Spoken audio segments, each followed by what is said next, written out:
hapon, yaring nagapanguna nga balita. Modular Hospital nga ginpatukod sa Barangay Sook, Arevalo para sa mga COVID-positive patients, ginalauman nga magabukas antes matapos ang bulan sang Enero. Nagapadayon ang pagsakas ang COVID-19 cases sa syudad sang Iloilo. Kahapon nga adlaw, Enero 18, nakarecord ang City Epidemiology and Surveillance Unit sang 371 nga total number of confirmed cases. 123 ang new cases kag 251 nga kaso sang local transmission.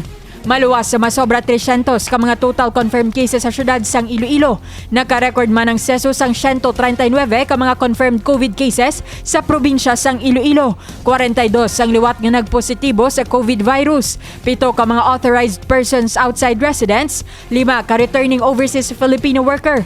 21 ka mga returning residents kag 26 ka reinfection. Kasunod sa nagasaka nga kaso sang COVID-19 sa syudad, ginpayag ni Mayor Jerry Treñas nga 85% na kag malapit na matapos ang ginpatukod nga modular hospital sa Barangay Sook, Arevalo. Ini nga modular hospital ang may 66 bed capacity nga mag-aakomodar sa mga COVID-positive patients nga nagakinahanglan sa atensyon medikal.